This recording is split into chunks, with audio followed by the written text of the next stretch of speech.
कांग्रेस नेता राधिका खेड़ा के इस्तीफे पर उत्तर प्रदेश के सीएम योगी आदित्यनाथ ने कहा, जो राम भक्त है वो राष्ट्र भक्त भी है। जो जितना बड़ा राष्ट्र भक्त है वो उतना बड़ा राम भक्त है। मैंने पहले भी कहा है कि ये राष्ट्र भक्त और राम भक्त के बीच का रिश्ता है। कांग्रेस का लगातार राम भक्तों का अपमान करने का रवैया उनकी सभी टिप्पणियों को ध्यान में रखते हुए यह दर्शाता है कि वे राम भक्तों के साथ साथ हमारे सनातन देश का भी अपमान कर रहे हैं। कांग्रेस और सपा दुनिया भर में भारत को अपमानित करने या भारत की सनातन परंपरा को गाली देने का कोई मौका नहीं छोड़ते। भारतीय गठबंधन हर वो काम करने की कोशिश करता है जिससे देश के बहुसंख्यकों का अपमान हो। यह आचरण निंदनीय है। देखिए, जो राम भक्त है वह राष्ट्र भक्त भी है। जो जितना बड़ा राष्ट्र भक्त है उतना बड़ा राम भक्त है। प्रधानमंत्री मोदी जी प्रखर राष्ट्र भक्त हैं और इसलिए वे प्रखर राम भक्त भी हैं। 500 वर्षों का इंतजार समाप्त करके अयोध्या धाम में रामलला फिर से विराजमान हो गए। अयोध्या की कायाकल्प हो गई। ये सब मोदी जी के नेतृत्व में, उनके मार्गदर्शन में ही संभव हो पाया। स्वाभाविक रूप से आज जो नई अयोध्या है, ये नई अयोध्या एक नई गाथा को हम सब के सामने भी प्रस्तुत करती है।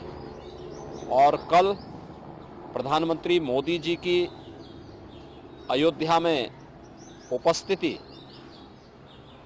पूरी दुनिया और पूरे देश के राम भक्तों को अभिभूत कर रही थी और इसलिए पूरी अयोध्या वहां उमड़ी थी।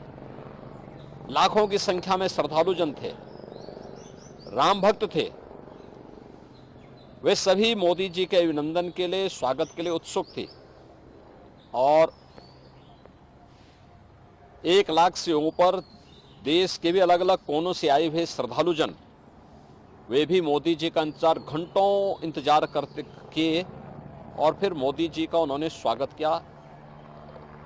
तो यह तो मैंने पहले भी कहा कि यह संबंध राष्ट्रभक्त और राम भक्त का है। जो जितना प्रखर राष्ट्रभक्त होगा उतना ही प्रखर राम भक्त होगा और जो जितना राम विरोधी होगा उतना वह राष्ट्र विरोधी होगा। कांग्रेस का यह आचरण जो उसके द्वारा लगातार राम भक्तों का अपमान करके मर्यादा पुरुषोत्तम प्रभु श्री राम के बारे में इससे पहले भी कांग्रेस ने जिस प्रकार की टिप्पणियां की थी, उन सभी टिप्पणियों को ध्यान में रख करके अगर हम देखें तो उसका यह आचरण दिखाता है कि यह वास्तव में न केवल राम भक्तों का अपमान कर रहे हैं बल्कि हमारे सनातन राष्ट्र का भी अपमान कर रहे हैं। और कांग्रेस ने कभी कोई ऐसा अवसर नहीं छोड़ा, कांग्रेस हो या समाजवादी पार्टी, जब उन्होंने देश के अंदर या दुनिया के अंदर भारत को अपमानित न कराया हो,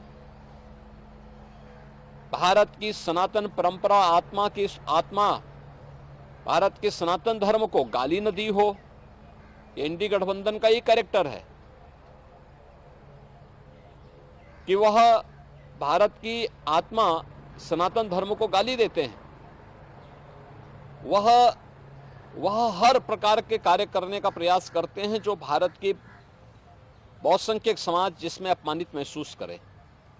और यह कांग्रेस का जो आचरण है इंडी गठबंधन से जुड़े हुए घटकों का, चाहे वह कांग्रेस हो, नेशनल कॉन्फ्रेंस हो, समाजवादी पार्टी हो, डीएमके हो, इन सब का जो ये आचरण है, यह आचरण न केवल निंदनीय है बल्कि देश का हर व्यक्ति, हर राम भक्त और हर राष्ट्र भक्त कांग्रेस के इस आचरण के कारण ही कांग्रेस को रसातल की तरफ धकेल रहा है।